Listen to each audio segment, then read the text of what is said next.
ഇന്ന് ഡിസ്കസ് ചെയ്യാൻ പോകുന്ന കാര്യം സ്റ്റോഴ്സ് ആണ്. സ്റ്റോഴ്സ് എന്താണ് സ്റ്റോർ എന്ന് പറയുന്നത്? ഞാൻ നേരത്തെ പറഞ്ഞു, ക്യാഷും ഡോക്യുമെന്റ്സും ഒഴിച്ചുള്ള എല്ലാം സ്റ്റോഴ്സ് ആണ്. അപ്പൊ ക്യാഷും ഡോക്യുമെന്റ്സും ഒഴികെ ഉള്ളതെല്ലാം സ്റ്റോറിൻ്റെ അകത്ത് വരും. പക്ഷേ മറ്റൊരു കാര്യം കൂടെ പറയുന്നുണ്ട്. അത് പിൽക്കാലത്ത് വന്നൊരു കാര്യമാണ്. Store does not include fuel. Fuel സ്റ്റോറിൽ വരില്ല. അപ്പം the store does not include fuel. അപ്പൊ ഫ്യൂവലിന്റെ ഇതിൽ വരില്ല. ഒരു സെക്കൻഡ്.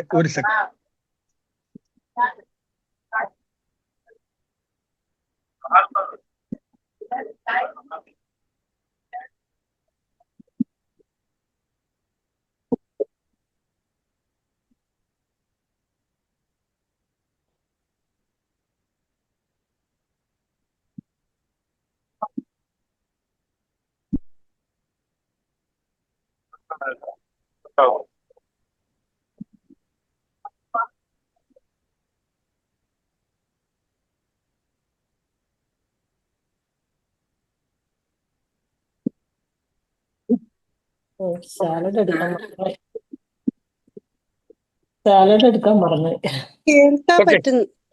ഓക്കെ. അപ്പോൾ നമ്മള് സ്റ്റോറിനകത്ത് ഞാൻ പറഞ്ഞിരുന്നു, സ്റ്റോർ എന്താണെന്ന് ഞാൻ കഴിഞ്ഞ ക്ലാസ്സിൽ ഞാൻ ഡിസ്കസ് ചെയ്തിരുന്നു. ഇനി നമ്മൾ സ്റ്റോറിനെ കുറിച്ച് പറയുമ്പോൾ ഒരുപാട് കാര്യങ്ങൾ പറയുന്നുണ്ട്. അപ്പൊ നമ്മൾക്കൊരു ആനുവൽ ഇന്റന്റ് പ്രിപ്പയർ ചെയ്യണം. അതായത് നമ്മളൊരു സ്റ്റോർ എങ്ങനെയാണ് പർച്ചേസ് ചെയ്യേണ്ടത്, അല്ലെങ്കിൽ നമുക്ക് എന്തൊക്കെ സ്റ്റോർ വേണം എന്നുള്ളതിന് ഏറ്റവും അത്യാവശ്യമുള്ള ഒരു കാര്യം ഒരു ആനുവൽ ഇന്റന്റ്. അത് towards the end of the financial year ആണ് നമ്മൾ ആനുവൽ ഇന്റന്റ് പ്രിപ്പയർ ചെയ്യുന്നത്. അത് പ്രിപ്പയർ ചെയ്യുന്നതിന് ഒരു ഫോം പറയുന്നുണ്ട്. That is form number 13. Form number 13ലാണ് നമ്മൾ ആനുവൽ ഇന്റന്റ് പ്രിപ്പയർ ചെയ്യുന്നത്. അതോടൊപ്പം തന്നെ എങ്ങനെയാണ് ഇത് പ്രിപ്പയർ ചെയ്യേണ്ടത് എന്ന് പറയുന്നുണ്ട്. നമ്മൾ ഓരോ ഫിനാൻഷ്യൽ ഇയറിലാണ് നമ്മൾ ഇത് പ്രിപ്പയർ ചെയ്യുന്നത്. അപ്പോൾ നമ്മൾക്ക് ഓരോ വർഷവും നമ്മൾക്ക് ഉപയോഗം കൂടുകയാണ് ചെയ്യുന്നത്. അപ്പോൾ നമ്മൾ മുൻ വർഷങ്ങളിലെ ഇന്റന്റ് പരിശോധിക്കണം. അത് എത്ര വർഷത്തെ പരിശോധിച്ചിട്ടാണ് എഴുതേണ്ടത് എന്ന് ചോദിച്ചു കഴിഞ്ഞാൽ അയക്കേണ്ടതെന്ന് ചോദിച്ചാൽ 3 to 5 years ആണ്. പ്രീവിയസ് 3 to 5 yearsലെ ഇന്റന്റ് നമ്മൾ അത് നോക്കണം. നോക്കി അതനുസരിച്ച് വേണം എന്ത് ചെയ്യേണ്ടത്, നമ്മൾ പുതിയ ഇന്റന്റ് ചോദിക്കേണ്ടത്. ഇനി അത് വളരെ പ്രധാനപ്പെട്ട ഒരു കാര്യമാണ്. ഇനി നമ്മൾ ഈ പർച്ചേസ് ഓഫ് സ്റ്റോഴ്സിന് ഏറ്റവും അത്യാവശ്യം വേണ്ട ചില കാര്യങ്ങളുണ്ട്. ഇനി അവിടെ ഏതൊക്കെ തരത്തിലാണ് സാങ്ഷൻ വേണ്ടത്, ആരൊക്കെയാണ് നമുക്ക് സാങ്ഷൻ തരേണ്ടത്. ചുമ്മാതെ നമുക്കൊരു ഒരു ചുമ്മാതെ സർക്കാർ ഓഫീസിൽ ഐറ്റംസ് ഒന്നും വാങ്ങാൻ പറ്റില്ല. അപ്പൊ പർച്ചേസ് സാങ്ഷൻ അല്ലെങ്കിൽ പർച്ചേസ് ചെയ്യുന്നതിന് ആദ്യം വേണ്ടത് അഡ്മിനിസ്ട്രേറ്റീവ് സാങ്ഷൻ ആണ് വേണ്ടത്. അഡ്മിനിസ്ട്രേറ്റീവ് സാങ്ഷൻ അത് പല പ്രാവശ്യം ക്വസ്റ്റ്യൻ ചോദിച്ചിട്ടുണ്ട്. നമ്മളൊരു അഡ്മിനിസ്ട്രേറ്റീവ് ഡിപ്പാർട്ട്മെന്റ്, ഇപ്പൊ ഫോർ എക്സാമ്പിൾ നിങ്ങളുടെ ആണെങ്കിൽ ഹെൽത്ത് ഡിപ്പാർട്ട്മെന്റ്, അപ്പൊ ഹെൽത്ത് സെക്രട്ടറി അല്ലെങ്കിൽ ഹു ഇസ് എംപവേർഡ് അവർ സാങ്ഷൻ ചെയ്യണം. എങ്കിൽ മാത്രമേ നമുക്ക് പർച്ചേസ് നടത്താൻ കഴിയത്തുള്ളൂ. That means what type of sanction is to be secured by the purchasing authority if funds are available for purchase of stores. അത് ഏത് ടൈപ്പ് ഓഫ് സാങ്ഷൻ അല്ലെങ്കിൽ എന്താണ് സാങ്ഷൻ വേണ്ടത് എന്നൊരു ക്വസ്റ്റ്യൻ ചോദിച്ചിട്ടുണ്ട്. Administrative sanction. നിങ്ങളുടെ അഡ്മിനിസ്ട്രേറ്റീവ് ഡിപ്പാർട്ട്മെന്റ് എന്ന് പറയുന്ന ഹെൽത്ത് ഡിപ്പാർട്ട്മെന്റ് ആണ്. ഇനി ഒരു കാര്യം കൂടെ പറയാം. നിങ്ങളുടെ ഓഫീസിലേക്ക് അല്ലെങ്കിൽ ആശുപത്രിയിലേക്ക് പലതും വേണ്ടി വരും. ഒരു മൈക്രോസ്കോപ്പ് വേണം, അല്ലെങ്കിൽ ഒരു എക്സ്റേ മെഷീൻ വേണം, അല്ലെങ്കിൽ ഇതുമായിട്ട് ബന്ധപ്പെട്ട ചില എന്തെങ്കിലും ഇൻസ്ട്രുമെന്റ്സ് വേണം. അതാകുമ്പം നമുക്ക് ഓർത്തിരിക്കാൻ വേണ്ടിപ്പെട്ടാണ് ഒരു നല്ലൊരു ഫോട്ടോസ്റ്റാറ്റ് മെഷീൻ വേണം. നിങ്ങൾക്ക് ഫണ്ടുണ്ട്. അപ്പൊ നിങ്ങൾക്ക് തന്നിരിക്കുന്ന ഫണ്ട് ചിലപ്പോൾ ഓഫീസ് എക്സ്പെൻസ്, അതർ ഐറ്റംസ് വെച്ചാണ് ചിലപ്പോൾ ഇത് വാങ്ങുന്നത്, അല്ലെങ്കിൽ അതർ ചാർജസും ചിലയിടത്ത് ഉപയോഗിക്കാറുണ്ട്. അപ്പൊ ആ ഫണ്ട് എടുത്തങ്ങ് വാങ്ങാൻ പറ്റുമോ? പറ്റില്ല.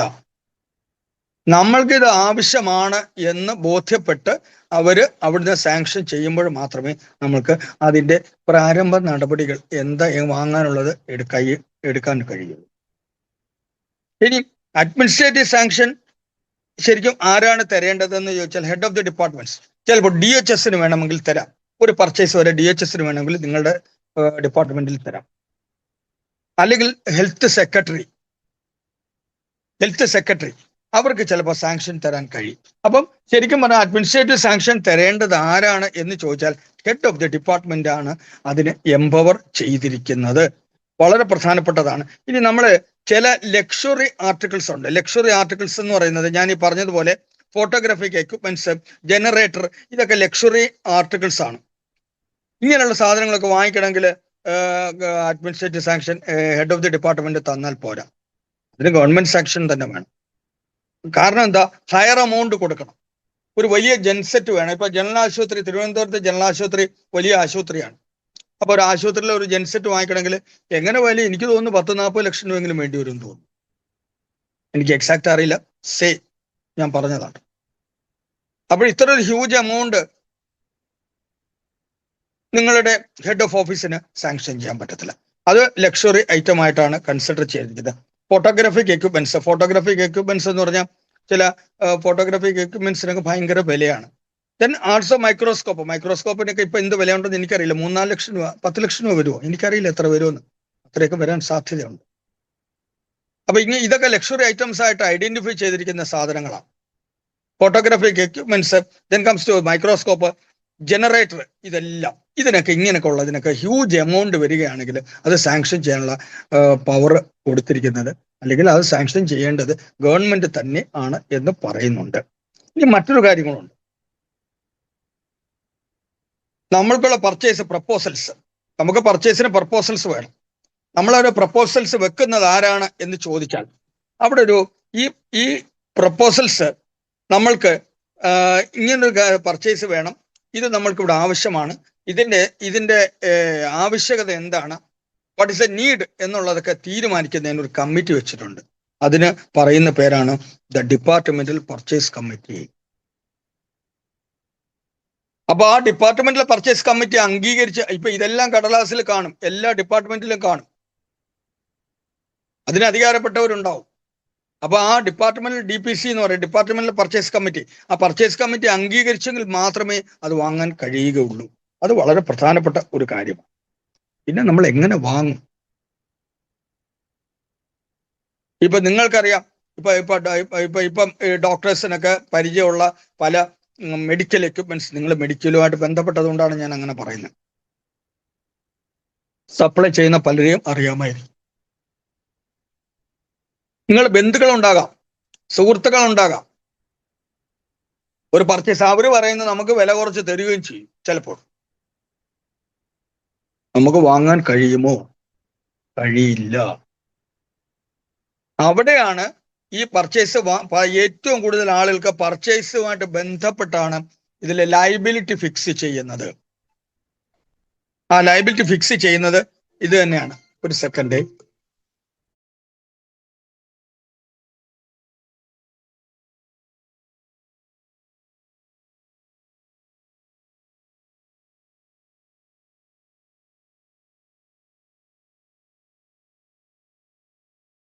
അപ്പോൾ നമ്മൾ ചുമ്മാതെ പർച്ചേസ് ചെയ്യാൻ പറ്റത്തില്ല.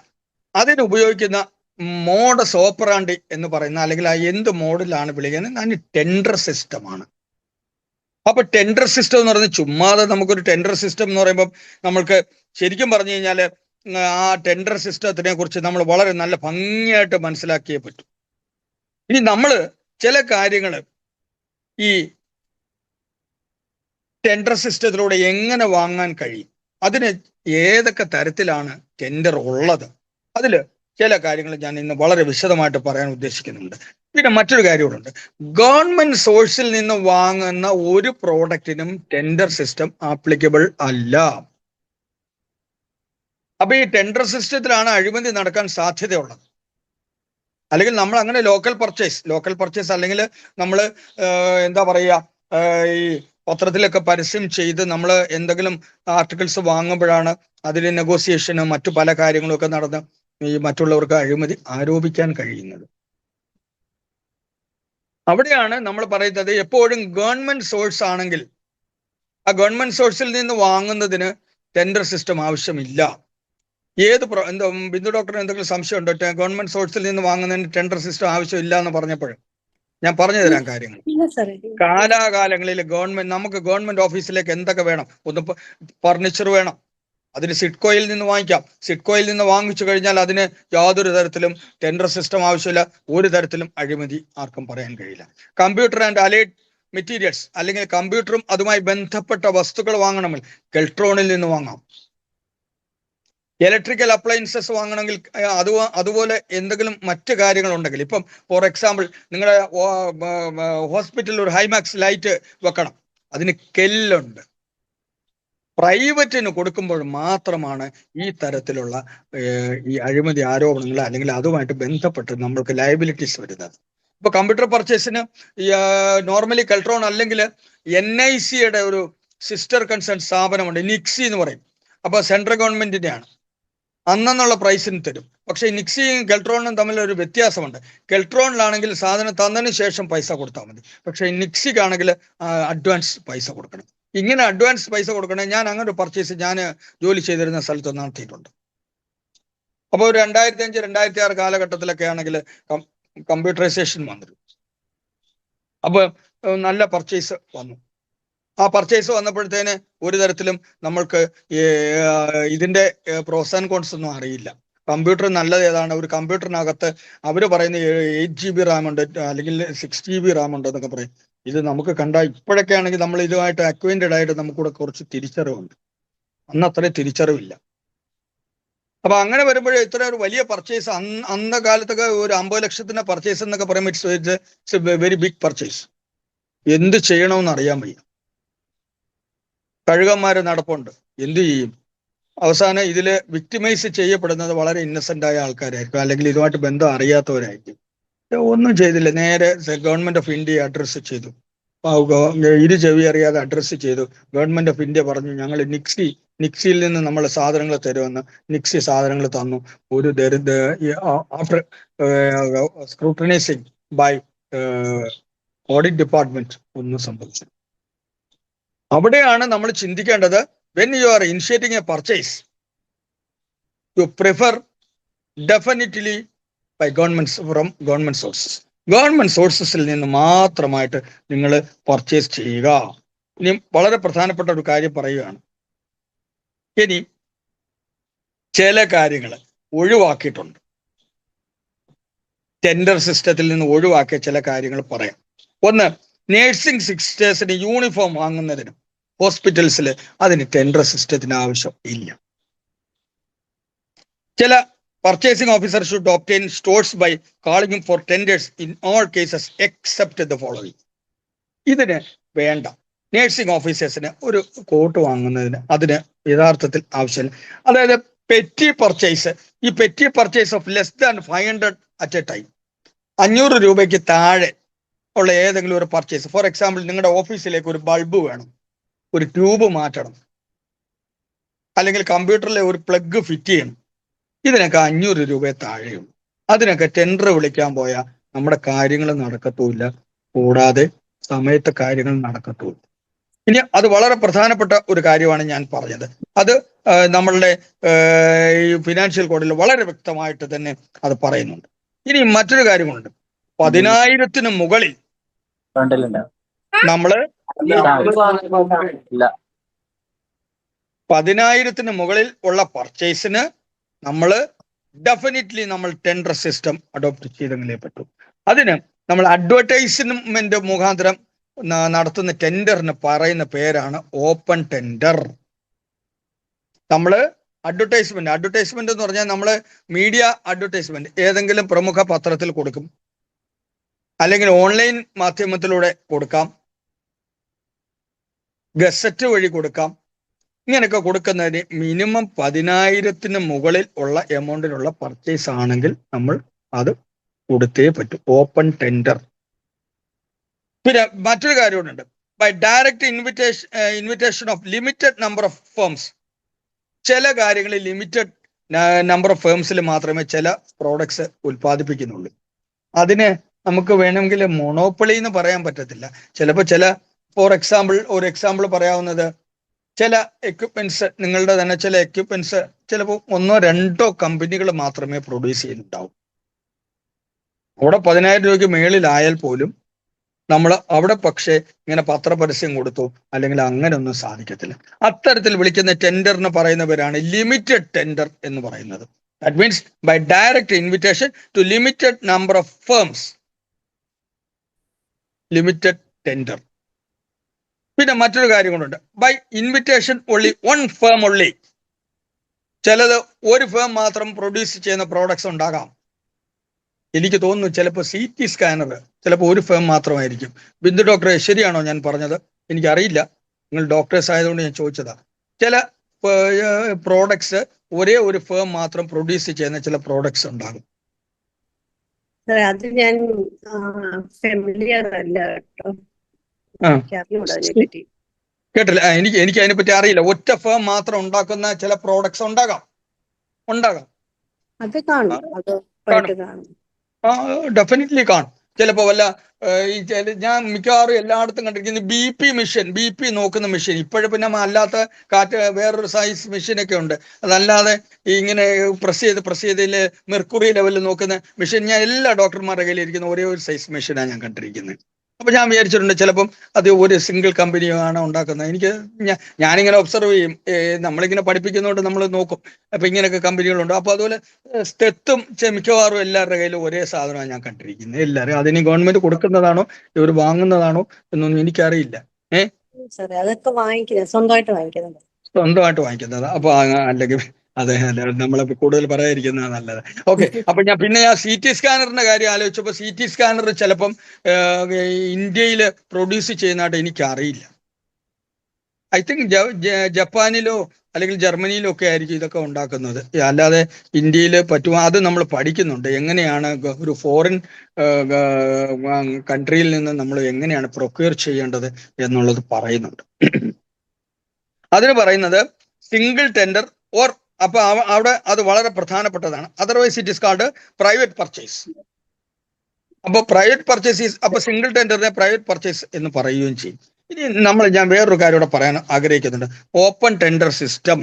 ഓപ്പൺ ടെൻഡർ സിസ്റ്റം എന്ന് പറഞ്ഞാൽ പബ്ലിക് അഡ്വർടൈസ്മെന്റ് മുഖാന്തരം നമ്മൾ ഒബ്റ്റെയിൻ ചെയ്യുന്ന, നമ്മൾ ഏതെങ്കിലും സാധനങ്ങൾ വാങ്ങുന്നതാണ് ഓപ്പൺ ടെൻഡർ സിസ്റ്റം എന്ന് പറയുന്നത്.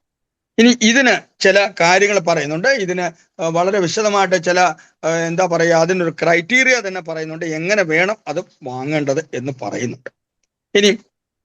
ഞാൻ OMR ക്വസ്റ്റ്യൻസ് ഇതുമായിട്ട് ബന്ധപ്പെട്ടത് ആണ് പറയാൻ പോകുന്നത്. ഇനിയും പറയാൻ പോകുന്നതല്ല OMR ക്വസ്റ്റ്യൻ. ഞാനൊരു ബേസിക് ഐഡിയ പറഞ്ഞു തന്നതിന് ശേഷം OMR ഡിസ്കസ് ചെയ്യാം എന്നുള്ളതാണ് ഞാൻ വിചാരിച്ചത്. ഇനി ഒന്ന്, wide publicity is not necessary for dash tender.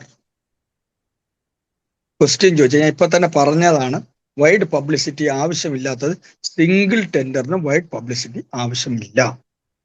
I repeat once again, wide publicity is not necessary for single tender. അപ്പൊ എന്താണ് സിംഗിൾ ടെൻഡർ എന്ന് ഞാൻ പറഞ്ഞു. സിംഗിൾ ടെൻഡർ എന്ന് പറഞ്ഞാൽ ഏതെങ്കിലും ഒരു പർട്ടിക്കുലർ പ്രോഡക്റ്റ് ഒരേ ഒരാളെ പ്രൊഡ്യൂസ് ചെയ്യുന്നുള്ളൂ എങ്കിൽ നമ്മൾ അത് പ്രൈവറ്റ് പർച്ചേസ് എന്നോ അല്ലെങ്കിൽ സിംഗിൾ ടെൻഡർ എന്നോ പറയും. അപ്പം സിംഗിൾ ടെൻഡറിന് വൈഡ് പബ്ലിസിറ്റി ആവശ്യമില്ല. എന്തുകൊണ്ടാണ് വൈഡ് പബ്ലിസിറ്റി ആവശ്യമില്ലാത്തത്? വേറെ ആരും അത് പ്രൊഡ്യൂസ് ചെയ്യുന്നില്ല. ഇനി ചിലപ്പോൾ എനിക്ക് തോന്നുന്നു ചില ലൈഫ് സേവിങ് മെഡിസിൻസ് എനിക്ക് തോന്നുന്നു ഇന്ത്യയിലെ എനിക്ക് മെഡിക്കൽ ഫീൽഡുമായിട്ട് ബന്ധമുള്ള അത്രയും അറിയില്ല. നമ്മുടെ ഇവിടുത്തെ ഒരു സൈലന്റ് ജൈന്റ് ആണ് റെഡ്ഡീസ് ലാബ്. പിന്നെ വെൽക്കം ഗ്രൂപ്പ് ഉണ്ട്, പിന്നെ അതുപോലെ തന്നെ സിപ്ല ഉണ്ട്. അങ്ങനെയൊക്കെ ചില ഗ്രൂപ്പുകളെ ജസ്റ്റ് ചില കേസ് സ്റ്റഡീസ് ഒക്കെ വായിച്ചിട്ടുണ്ടെന്നുള്ളത് എനിക്ക് അതിനെക്കുറിച്ചൊന്നും വലിയ വിവരമില്ല. പക്ഷെ റെഡ്ഡീസ് ലാബിനെ കുറിച്ച് ഞാൻ ഷെയർ മാർക്കറ്റുമായിട്ട് ബന്ധപ്പെട്ട റെഡ്ഡീസ് ലാബിന്റെ കാര്യങ്ങൾ ഒന്ന് അനലൈസ് ചെയ്തിട്ടുണ്ട്. റെഡ്ഡീസ് ലാബിന്റെ ഷെയറിന് ഭയങ്കര വിലയുമാണ്. എന്തെന്ന് പറഞ്ഞാൽ നല്ല ഡിമാൻഡുള്ള, ശരിയല്ലേ ഡോക്ടറെ? റെഡ്ഡീസ് ലാബ് ഐ തിങ്ക് കോവിഡിന് വാക്സിൻ വരെ അവർ ഇറക്കി എന്നുള്ളതാണ് ഞാൻ മനസ്സിലാക്കുന്നത്. കോവിഡിനുള്ള വാക്സിൻ വരെ ഇറക്കിയിട്ടുണ്ട് റെഡ്ഡീസ് ലാബ് എന്നുള്ളതാണ് ഞാൻ മനസ്സിലാക്കിയത്. റീസെന്റ്ലി ആണ് ഇങ്ങനൊരു കേസ് സ്റ്റഡി എൻ്റെ ഒരു ശ്രദ്ധയിൽ വന്നത്. അപ്പൊ ചില life saving medicines Reddy's lab മാത്രമേ ഇറക്കുന്നുള്ളെങ്കിൽ എല്ലാ മെഡിക്കൽ കോളേജസിലും, ഇന്ത്യയിൽ മൊത്തം എങ്ങനെ പോയാലും ഒരു 1000-1500 മെഡിക്കൽ കോളേജസ് കാണും. ഈ എല്ലാ മെഡിക്കൽ കോളേജിലും ലൈഫ് സേവിങ് മെഡിസിൻസ് ആവശ്യമാണ്. നമ്മളുടെ മനുഷ്യന്റെ ജീവൻ നിലനിർത്തുന്നതിന് ആവശ്യമാണ്. അപ്പൊ ഇതെല്ലാം പ്രൊഡ്യൂസ് ചെയ്യുന്ന ഒരേ ഒരു കമ്പനിയെ ഉള്ളെങ്കിൽ അവര് അല്ലാതെ ആ ഒരു ടെൻഡർ സിസ്റ്റം വിളിച്ച് വേറെ ഏതെങ്കിലും കമ്പനി ഉണ്ടോ ഇല്ലയോ എന്ന് ചോദിക്കേണ്ട കാര്യമില്ല. ഉള്ളി സിംഗിൾ ടെൻഡർ, അവിടെ സിംഗിൾ ടെൻഡർ ആണ് ഉപയോഗിക്കുന്നത്. ഇനിയും ലിമിറ്റഡ് ടെൻഡർ എപ്പോഴാണ് നമ്മൾ അഡോപ്റ്റ് ചെയ്യുന്നത്? ലിമിറ്റഡ് ടെൻഡർ ഞാൻ പറഞ്ഞു, നമ്മൾ ഇരിക്കുന്ന സ്ഥലത്ത് പെട്ടെന്ന് ചില ലൈറ്റ് വേണം, അതും വേണ്ട. ഞാൻ പറയും ഓപ്പറേഷൻ തിയേറ്ററിലുള്ള ലൈറ്റ് എന്ന് പറയും ഇറ്റ്സ് എ സ്പെസിഫിക് പ്രത്യേക സിസ്റ്റമാണ് അതിന് ലൈറ്റിംഗ് സിസ്റ്റം. ശരിയല്ലേ ഞാൻ പറഞ്ഞത്? ഓപ്പറേഷൻ തിയേറ്ററിലെ ലൈറ്റിംഗ് സിസ്റ്റം പ്രത്യേകമല്ലേ? അല്ലേ? അപ്പൊ ആ ഓപ്പറേഷൻ സിസ്റ്റത്തിലെ അല്ലെങ്കിൽ ഓപ്പറേഷൻ തിയേറ്ററിലെ ലൈറ്റ് എന്തെങ്കിലും ഒരു അപാകത വന്നു കഴിഞ്ഞാൽ പെട്ടെന്ന് മാറ്റേണ്ടി വരുന്നു. അപ്പൊ ആ ബൾബോ വല്ലോ മാറ്റേണ്ടി വരുന്നു. അവിടെ ഒരു അർജന്റ് നീഡ് വന്നു. ആ അർജന്റ് നീഡ് വന്നു കഴിഞ്ഞാൽ നമ്മൾ അഡോപ്റ്റ് ചെയ്യുന്നതാണ് ലിമിറ്റഡ് ടെൻഡർ സിസ്റ്റം എന്ന് പറയുന്നത്. ഓർത്തിരിക്കേണ്ട കാര്യമാണ്. Then invitation of tender by public advertisement is called open tender. Public അഡ്വർടൈസ്മെന്റിലൂടെ നമ്മൾ ക്ഷണിക്കപ്പെടുന്നതാണ് ഓപ്പൺ ടെൻഡർ.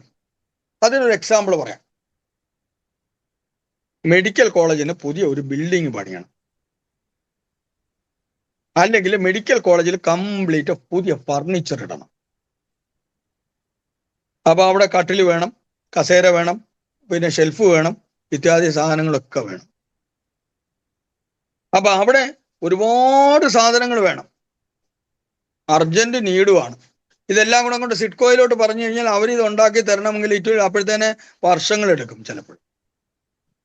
ഇപ്പൊ തിരുവനന്തപുരം, എനിക്ക് തോന്നുന്നു തിരുവനന്തപുരം മെഡിക്കൽ കോളേജിൽ ഏകദേശം 1000 ബെഡെങ്കിലും കാണും. 1000 ബെഡ് എന്ന് പറയുമ്പോൾ 1000 കട്ടിൽ തന്നെ ഉണ്ട്.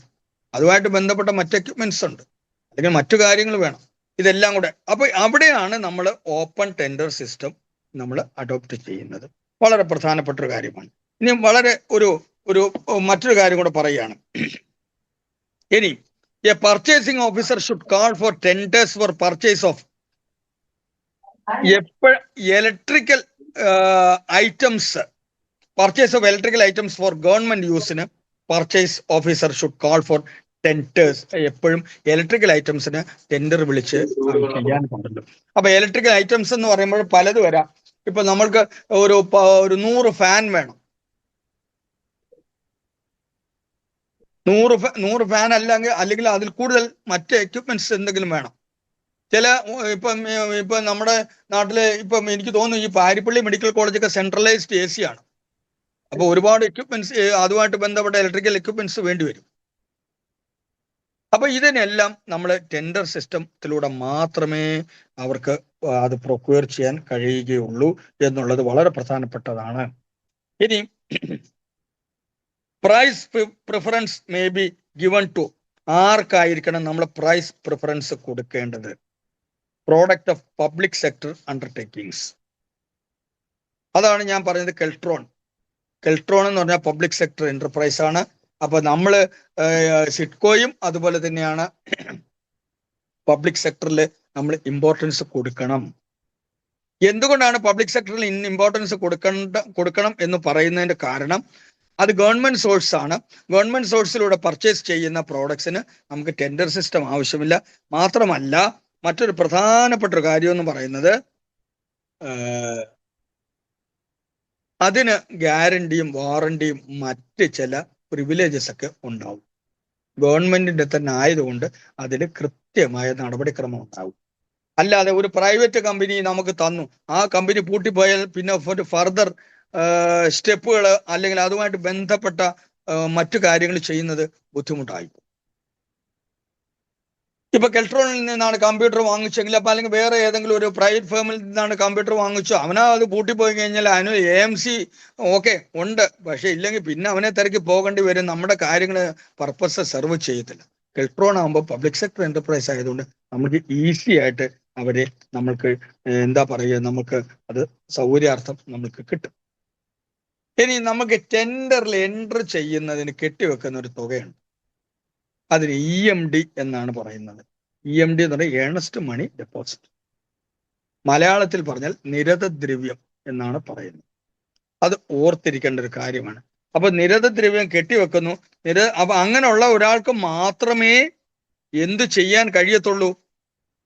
ടെൻഡറിൽ പങ്കെടുക്കാൻ കഴിയത്തുള്ളൂ. ഇനിയും ഒരു കാര്യം കൂടെ പറയാം. ഏറ്റവും പ്രധാനപ്പെട്ട ഒരു കാര്യമുണ്ട്. നമ്മുടെ ഫിനാൻഷ്യൽ ഇയർ അവസാനിക്കാറാവുമ്പോൾ പലരും ഭയങ്കരമായിട്ട് അങ്ങ് പർച്ചേസ് നടത്തും. മാർച്ച് മാസത്തിലായിരിക്കും സർക്കാർ ഓഫീസുകളിൽ ചാകര, ഒരുപാട് പർച്ചേസ് നടത്തും. അത് പാടില്ലെന്നാണ് ഫിനാൻഷ്യൽ കോഡിൽ പറയുന്നത്. Rush purchase should be avoided. Panchayat raj ആക്ടിലും അത് പറയുന്നുണ്ട്. Towards the end of the financial year. എന്തുകൊണ്ടാണ് അങ്ങനെ പറയുന്നതിന്റെ കാരണം എന്ന് പറഞ്ഞാൽ ഹേസ്റ്റി പർച്ചേസ് ഉണ്ടാവാൻ സാധ്യതയുണ്ട്. നമ്മുടെ ഇംഗ്ലീഷിൽ ഒരു കൊട്ടേഷൻ ഉണ്ട്, ഹേസ്റ്റിനെസ് ക്രിയേറ്റ് ആക്സിഡന്റ് എന്ന്. നമ്മൾ ഹേസ്റ്റി ആയിട്ട് ഡ്രൈവ് ചെയ്താലും നമുക്ക് ആക്സിഡന്റ് വരും. അതുപോലെ തന്നെ നമ്മൾ ഹേസ്റ്റി ആയിട്ടുള്ള പർച്ചേസ് നടത്തി കഴിയുമ്പോൾ പ്രൊസീജിയറൽ എറർ ഒരുപാട് ഉണ്ടാകാൻ സാധ്യതയുണ്ട്. മാത്രമല്ല അതിൽ ഒരുപാട് കബളിപ്പിക്കാൻ സാധ്യതയുണ്ട്.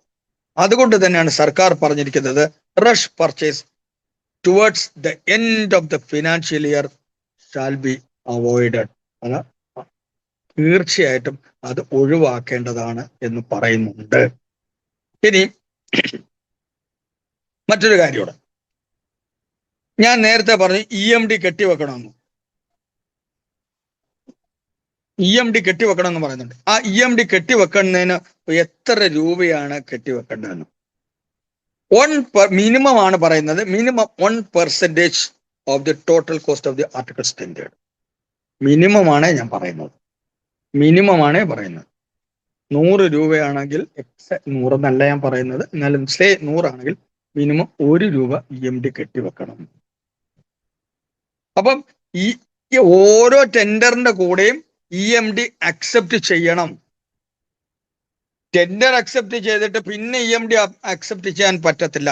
അപ്പൊ EMDക്ക് കൊടുക്കുന്ന റെസിപ്റ്റ് ടെമ്പററി റെസിപ്റ്റ് ആണ് കൊടുക്കുന്നത്. കാരണം ടെൻഡർ അംഗീകരിച്ചില്ലെങ്കിൽ അല്ലെങ്കിൽ tender സ്ഥിരപ്പെടുത്തിയിട്ടില്ലെങ്കിൽ, if the tender is not accepted, the amount of EMD already remitted shall be returned to the party forthwith. ഉടൻ തന്നെ അവർക്ക് തിരിച്ചു കൊടുക്കണം. അപ്പൊ ആദ്യം എഴുതുന്ന റെസിപ്റ്റ് ഞാൻ പറഞ്ഞു, റെസിപ്റ്റ് എഴുതുന്ന ഫോം പറഞ്ഞു TR5 പറഞ്ഞു, പക്ഷെ ടെമ്പററി റെസിപ്റ്റ് TR5A ആണ്. അപ്പൊ ആ പ്രകാരം റെസിപ്റ്റ് എഴുതും. അപ്പൊ മിനിമം കെട്ടിവെക്കേണ്ട തുക 1% ഓഫ് ദി ടോട്ടൽ കോസ്റ്റ് ആണ്. അത് വളരെ പ്രധാനപ്പെട്ടത്. അത് പലപ്പോഴും പരീക്ഷയ്ക്ക് ചോദിക്കാറുണ്ട്. EMD എങ്ങനെയാണ് കെട്ടിവെക്കേണ്ടത്? ചെക്ക് തന്നാൽ മതിയോ? പോരാ. ഡ്രാഫ്റ്റ് അങ്ങനെയൊന്നും പറയുന്നില്ല, ക്യാഷ് തന്നെ തരണം എന്നാണ് പറയുന്നത്. അത് ലിക്വിഡ് ക്യാഷ്, ഇപ്പൊ ഓൺലൈനിലാണെങ്കിൽ കെട്ടിവെക്കാൻ കഴിയും. അത് ക്യാഷ്. അപ്പൊ അവിടെ ഒരു ക്വസ്റ്റ്യൻ ഉണ്ട്, EMD എങ്ങനെ കെട്ടിവെക്കണം? Earnest money deposit is taken by way of dash. Cheque ഒരു ഓപ്ഷൻ വരും, പ്രോമിസറി നോട്ട് വരാം, ക്യാഷ് വരാം, ഡിമാൻഡ് ഡ്രാഫ്റ്റ്, അതുപോലുള്ള എന്തെങ്കിലും വരും. ക്യാഷ് ആണ് കറക്റ്റ് ആൻസർ. ഓർത്തോളുക, വളരെ പ്രധാനപ്പെട്ട കാര്യമാണ് ഞാൻ ഈ പറഞ്ഞത്. ഇനി the tenders received in an office should be kept under the lock and key. നമ്മള് സിനിമയിൽ കാണുന്നത് പോലെ അല്ല ഇത് സൂക്ഷിച്ചു വെക്കണം, ലോക്കറിൽ സൂക്ഷിച്ചു വെക്കണം. അത് ഹെഡ് ഓഫ് ഓഫീസ് ആണ്, അയാളാണ് അതിന്റെ കസ്റ്റോഡി. അപ്പൊ ഇന്നൊരാൾ ഒരു ടെൻഡർ തന്നു, നാളെ വേറൊരാൾ ഒരു ടെൻഡർ തരും. അതിന് സ്റ്റിപ്പുലേറ്റഡ് ടൈം കൊടുത്തിരിക്കുന്നത് ചിലപ്പോൾ 15 ദിവസമായിരിക്കും. അപ്പൊ ആ 15 ദിവസത്തിനുള്ളിൽ പലരും ടെൻഡർ തരും. ഈ ടെൻഡർ ആ പറയുന്ന സമയത്ത് മാത്രമേ എപ്പോൾ ഓപ്പൺ ചെയ്യുമെന്ന് പറയുന്നു. ആ ദിവസം സമയത്ത് ഇവരുടെ ബിഡേഴ്സിന്റെ സാന്നിധ്യത്തിൽ അല്ലെങ്കിൽ മാത്രമേ അത് ഓപ്പൺ ചെയ്യാൻ കഴിയൂ. അപ്പോൾ അത് സേഫായിട്ട് ലോക്കറിൽ സൂക്ഷിക്കേണ്ട ഉത്തരവാദിത്തം ആർക്കാണ് എന്ന് ചോദിക്കുന്നുണ്ട്. പലപ്പോഴും പറഞ്ഞിട്ടുണ്ട് അത് ഹെഡ് ഓഫ് ദി ഓഫീസ് ആണ് എന്നുള്ളത് വളരെ പ്രധാനപ്പെട്ട ഒരു കാര്യമാണ്. അതും അറിഞ്ഞിരിക്കേണ്ട കാര്യമാണ്. ഇനി മറ്റൊരു കാര്യമുണ്ട്, the tender process if 2 or more articles are with the same rate and similar conditions. അപ്പൊ ടെൻഡർ പ്രോസസ്സില് 2 അതിലധികമോ ആർട്ടിക്കിൾസിന് ഒരേ റേറ്റ് കോട്ട് ചെയ്തിട്ടുണ്ടെങ്കിൽ എന്തു ചെയ്യും? Contract may be divided equally. Contract equal ആയിട്ട് 2 പേർക്കും തുല്യമായിട്ട് വീതിച്ചു കൊടുക്കണം. I repeat once again. അപ്പോഴും നമ്മൾ പറയും ടെൻഡർ കൊടുക്കുമ്പോൾ കോൺട്രാക്ടർ ഒരാളല്ലേ പാടുള്ളൂ എന്നുള്ള ഒരു ക്വസ്റ്റ്യൻ ഉണ്ട്. ഒരാൾക്കല്ലേ അത് നമുക്ക് ഫൈനലൈസ് ചെയ്യാൻ പറ്റുമോ? ഇവിടെ ഒരുപാട് ആർട്ടിക്കിൾസ് വേണ്ടി വരുന്ന സാഹചര്യമുണ്ട്. ഫോർ എക്സാമ്പിൾ PWD റോഡിന് എന്തെല്ലാം കാര്യം, മണൽ വേണം, ചല്ലി വേണം, സിമെന്റ് വേണം, ഇപ്പൊ റോഡിന് കലുങ്ക് സൈഡ് കെട്ടണമെങ്കിൽ കമ്പി വേണം, പിന്നെ റബിൾസ് വേണം, പാറ വേണം, മറ്റെന്തെല്ലാം കാര്യങ്ങൾ വേണം. ഒരേ ഒരു ആർട്ടിക്കിൾ കൊണ്ട് അത് പണിയാൻ കഴിയില്ല. പല ആർട്ടിക്കിൾസ് ഉണ്ടാവും. അങ്ങനെ വന്നാൽ ടെൻഡർ പ്രോസസ്സിൽ in A tender process if 2 or more articles are with the same rate, ഒരേ ആർട്ടിക്കിളിന് ഒരേ റേറ്റ് കോട്ട് ചെയ്തിട്ടുണ്ടെങ്കിൽ for similar conditions then contract may be divided equally. Contract രണ്ടുപേർക്കും തുല്യമായിട്ട് വീതിച്ചു കൊടുക്കണം. അത് വളരെ പ്രധാനപ്പെട്ടതാണ്. ഇത് ഞാൻ ഈ ടെൻഡർ റിജക്റ്റ് ചെയ്യുന്നതിന്റെ ചില സാഹചര്യങ്ങളുണ്ട്, അതും കൂടെ ഞാൻ പറയാം. ടെൻഡർ റിജക്റ്റ് ചെയ്യേണ്ട സാഹചര്യം എന്ന് പറയുന്നത്, ഒപ്പിട്ടിട്ടില്ലെങ്കിൽ ടെൻഡർ റിജക്റ്റ് ചെയ്യാം, EMD കെട്ടിവെച്ചിട്ടില്ലെങ്കിൽ ടെൻഡർ റിജക്റ്റ് ചെയ്യാം, സമയം കഴിഞ്ഞു പോയിട്ടുണ്ടെങ്കിൽ, അതായത് നമ്മൾ ടെൻഡർ സബ്മിറ്റ് ചെയ്യേണ്ട സമയം പറഞ്ഞിട്ടുണ്ട്, ആ സമയത്തിനുള്ളിൽ സമയം കഴിഞ്ഞു വരുന്ന ടെൻഡറുകൾ നമുക്ക് എന്ത് ചെയ്യാൻ സ്വീകരിക്കാൻ പറ്റത്തില്ല. കോടതി വിലക്കിയിട്ടുള്ള ഒരാൾ, കോടതി ശിക്ഷിക്കപ്പെട്ടിട്ടുള്ള ഒരാൾ, അങ്ങനെയൊക്കെയുള്ള ആളുകൾ ടെൻഡർ തന്നാൽ സ്വീകരിക്കാൻ പാടില്ല. ഇതിനെല്ലാം പുറമെ ബ്ലാക്ക് ലിസ്റ്റ് ചെയ്തിരിക്കുന്ന കമ്പനികളെ, ഞാൻ പറയില്ല, കരിമ്പട്ടികയിൽപ്പെടുത്തിയിരിക്കുന്ന കമ്പനികൾ, ഫോർ എക്സാമ്പിൾ ലാവലിൻ കമ്പനി കരിമ്പട്ടികയിൽപ്പെടുത്തിയിരിക്കുകയാണ്. ഇങ്ങനെയുള്ള കമ്പനികളെ കരിമ്പട്ടികയിൽപ്പെടുത്തി, ഇപ്പൊ PWCയെയും എനിക്ക് തോന്നുന്നു കരിമ്പട്ടികയിൽപ്പെടുത്തിയിട്ടുണ്ടെന്ന് തോന്നുന്നു. ഇങ്ങനെയൊക്കെയുള്ള ചില കമ്പനികളെ കരിമ്പട്ടിക ബ്ലാക്ക് ലിസ്റ്റ് ചെയ്തിരിക്കുന്ന കമ്പനികളെയും ടെൻഡറിൽ ഉൾപ്പെടുത്താൻ പാടില്ല, റിജക്ട് ചെയ്യും. ഐ റിപ്പീറ്റ് ഓൺസ് അഗൈൻ, അതും പരീക്ഷയ്ക്ക് ചോദിക്കാൻ കൊള്ളാം. ഒപ്പിടാത്ത ടെൻഡറിൽ ഒപ്പ് വെച്ചിട്ടില്ല, പക്ഷെ ഈ ടെൻഡർ ഉണ്ട്, ഈ ടെൻഡറിന്റെ കാര്യം വരുമ്പോൾ ഒപ്പിട്ട് വേണമെന്നില്ല. നോർമലി ഉള്ള കാര്യങ്ങളാണ് ഞാൻ ഈ പറയുന്നത്. അത് ഈ ടെൻഡർ തന്നു കഴിയുമ്പോൾ ഫർദർ പ്രൊസീജിയർ ഉണ്ട്. അപ്പൊ ഒപ്പിടാത്ത ടെൻഡർ, പിന്നെ EMD കെട്ടിവെക്കാത്ത നിരതദ്രവ്യം, ഞാൻ നേരത്തെ പറഞ്ഞ EMD കെട്ടിവെക്കാത്ത ടെൻഡറുകളും സ്വീകരിക്കാൻ പാടില്ല. സമയം കഴിഞ്ഞ് സബ്മിറ്റ് ചെയ്യുന്ന tenders, that means time Bard, അതും സ്വീകരിക്കാൻ പാടില്ല. പിന്നെ ഞാൻ മറ്റൊരു കാര്യം പറഞ്ഞു, കോടതി ശിക്ഷിച്ചിട്ടുള്ള ആളിനെ ഒരിക്കലും നമുക്ക് ടെൻഡർ അയാളുടെ സ്വീകരിക്കാൻ പറ്റില്ല. പിന്നെ ഞാൻ പറഞ്ഞു ബ്ലാക്ക് ലിസ്റ്റ് ചെയ്യപ്പെട്ട ആള്, ബ്ലാക്ക് ലിസ്റ്റ് കരിമ്പട്ടികയിൽപ്പെടുത്തിയിട്ടുള്ള ആളിനെ നമ്മൾക്ക് ഒരിക്കലും ടെൻഡറിൽ ഉൾപ്പെടുത്താൻ കഴിയില്ല. ഇത് ഓർത്തിരിക്കണം. ഇത് ഏതെങ്കിലും സാഹചര്യത്തിൽ നമ്മൾ ചിലപ്പോൾ ചോദിക്കാൻ കൊള്ളാം. നമ്മളത് വളരെ പ്രധാനപ്പെട്ടതാണ്. ഇനി നമ്മൾ ഈ പ്രിഫറൻസ് കൊടുക്കണം ചില പ്രോഡക്ട്സിന്.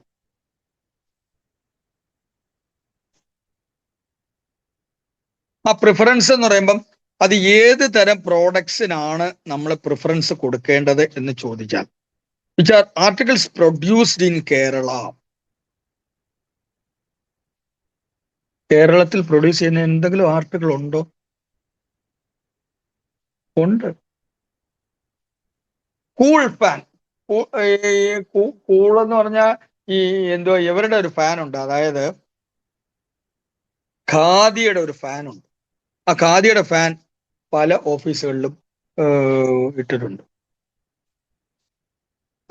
Produced in കേരളയാണ്.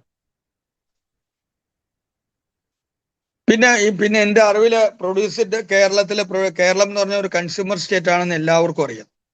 ഇനിയിപ്പോ ഈ ഇരിക്കുന്ന എല്ലാവർക്കും, I don't know how many R attending this session. നമ്മളെല്ലാ വീട്ടിലും വാങ്ങുന്ന കറിവേപ്പില, നമ്മളെല്ലാം പച്ചക്കറി കടയിൽ എല്ലാവരും കറിവേപ്പില വാങ്ങിക്കാറുണ്ട്. ഈ കറിവേപ്പില പോലും ഇറ്റ് കംസ് ഫ്രം തമിഴ്നാട്, നമ്മുടെ നാട്ടിലല്ല. അതാണ് വളരെ ഒരു വിചിത്രമായ കാര്യം എന്ന് പറയുന്നത്. കേരളം ഒരു കൺസ്യൂമർ സ്റ്റേറ്റ് ആണ്. ഇവിടെ വ്യവസായ ഫ്രണ്ട്ലി ആണോ എന്ന് ചോദിച്ചാൽ എനിക്കറിയില്ല. വ്യവസായ ഫ്രണ്ട്ലി അല്ല, എൻ്റെ അറിവിലല്ല. കാരണം ഇവിടെ വലിയ വലിയ ഫാക്ടറികളോ വലിയ വലിയ കമ്പനികളോ ഒന്നും ഇല്ല. എല്ലാവരുടെയും അറിവിലേക്ക് ഞാൻ പറയുകയാണ്, ലോകത്തിലെ ഏറ്റവും രണ്ടാമത്തെ വലിയ കാർ കമ്പനിയാണ് വിൻഫാസ്റ്റ് എന്ന് പറഞ്ഞ കമ്പനി. വിൻഫാസ്റ്റ് കേട്ടിട്ടുണ്ടാവും, പലരും കേട്ടിട്ടുണ്ടാവും വിൻഫാസ്റ്റ് കമ്പനി. ഞാൻ ഈ മാനേജ്മെന്റ് പഠിപ്പിക്കുന്നതായതുകൊണ്ടാണ് ഇത്തരത്തിൽ നമ്മൾ ഇതൊക്കെ സെർച്ച് ചെയ്യാറുണ്ട്, നമ്മൾ സെമിനാറുകൾക്കൊക്കെ ഇത് ഉപയോഗിക്കാറുണ്ട്. അപ്പൊ ഈ വിൻഫാസ്റ്റ് കമ്പനി തമിഴ്നാട്ടിലെ ഒരു പ്ലാന്റ് തുടങ്ങിയിട്ടുണ്ട്. എത്ര കോടി രൂപ മുടക്കിയാണ്. അത് വിയറ്റ്നാം മെയ്ഡ് കമ്പനിയാണ്, വിയറ്റ്നാമിലെ കമ്പനിയാണ്. അപ്പൊ തമിഴ്നാട് അവിടെ എത്രയോ പേർക്ക് തൊഴിൽ കിട്ടുന്നുണ്ട്.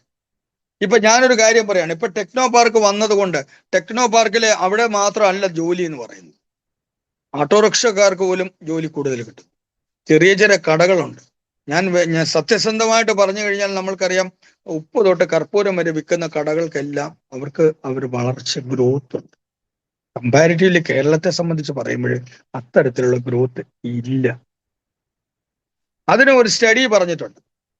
സ്റ്റഡി പറയുന്ന ഏകദേശം 10 ലക്ഷത്തോളം, ഞാൻ ഏകദേശമാണെങ്കിൽ പറയാം, അതിൽ കൂടുതൽ ഉണ്ടാകാം, 10 ലക്ഷത്തോളം അന്യസംസ്ഥാന ഇന്റർസ്റ്റേറ്റ് മൈഗ്രൻസ് നമ്മളുടെ നാട്ടിൽ ജോലി ചെയ്യുന്നുണ്ട്.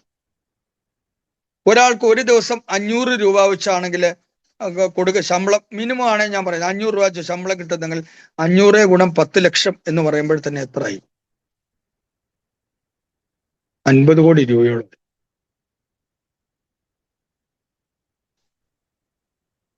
ഈ 50 കോടി രൂപ ഒരു ദിവസം അന്യ സംസ്ഥാനത്തേക്ക് പോവുകയാണ്. 20 ദിവസം അവന് ജോലി കിട്ടുന്നിരിക്കട്ടെ, ആവറേജ് ആണ് ഞാൻ പറയുന്നത്. 50 കോടി ഇൻറ്റു 20 എന്ന് പറഞ്ഞപ്പോൾ എത്രയായി? 1000 കോടി രൂപ ഒരു മാസം നമ്മളുടെ സ്റ്റേറ്റിലെ പൈസ അന്യ സംസ്ഥാനത്ത് പോകുന്നുണ്ട്. 12 മാസമായപ്പോൾ 12,000 കോടി പോകുന്നുണ്ട്. 5 വർഷമായപ്പോൾ 60,000 കോടി പോയി. ഇത് നമ്മുടെ കേരളത്തിന്റെ വളർച്ചയെ മുരടിപ്പിക്കുന്ന ഒരു പ്രധാന സംഗതിയാണ്. ആരും ഇത് തിരിച്ചറിയുന്നില്ല.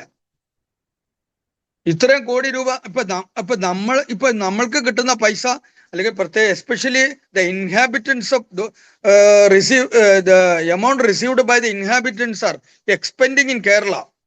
അപ്പൊ അവർ കേരളത്തിൽ തന്നെ ചെലവഴിക്കുന്നുണ്ട്. കേരളത്തിലുള്ള ആൾക്കാർ കേരളത്തിൽ ചെലവഴിക്കുമ്പോൾ അതിന് ടാക്സ് സർക്കാരിനാണ് കിട്ടുന്നത്. അത് കിട്ടുന്നില്ല. This amount is going outside Kerala. That is the reason. Anyway, ഞാനത് പറഞ്ഞുകൊണ്ട് ഞാൻ പറഞ്ഞതേ ഉള്ളൂ. ഞാൻ പറഞ്ഞത് അതുകൊണ്ട് തന്നെയാണ് നമ്മൾ കേരളത്തിൽ പ്രൊഡ്യൂസ് ചെയ്തിരിക്കുന്ന പ്രോഡക്റ്റിന് ഇമ്പോർട്ടൻസ് കൊടുക്കണം എന്ന് പറയുന്നത്. കേരളത്തിൽ ഏറ്റവും കൂടുതൽ പ്രൊഡ്യൂസ് ചെയ്യുന്ന സാധനം ഒന്നേ ഉള്ളൂ. ഞാൻ മനസ്സിലാക്കിയ ഒരു കാര്യം, പൊറോട്ട മാത്രമേ ഉള്ളൂ എന്നാണ് ഞാൻ മനസ്സിലാക്കിയത്. ആർക്കെങ്കിലും എതിരഭിപ്രായം ഉണ്ടെങ്കിൽ ഞാൻ പറയാം. ഓക്കെ. രണ്ടാമത്, articles which are produced in India, ഇന്ത്യയിൽ പ്രൊഡ്യൂസ് ചെയ്തതായിരിക്കണം. ആൻഡ് ഓൾസോ റോ മെറ്റീരിയൽസും ഇന്ത്യയിലെ റോ മെറ്റീരിയൽസ് ഉപയോഗിച്ച് പ്രൊഡ്യൂസ് ചെയ്തതെന്ന് പറയുമ്പോൾ മാനുഫാക്ചർഡ് ഇൻ ഇന്ത്യ. ഒരുപാട് പ്രോഡക്ട്സ് അങ്ങനെ ഉണ്ട്. For example cement. ലോകത്ത് ഏറ്റവും കൂടുതൽ അയൺ ഓർ ഉള്ളത് ഇന്ത്യയിലാണ്. ഒരുപാട് അയൺ ഓർ ഉണ്ട്.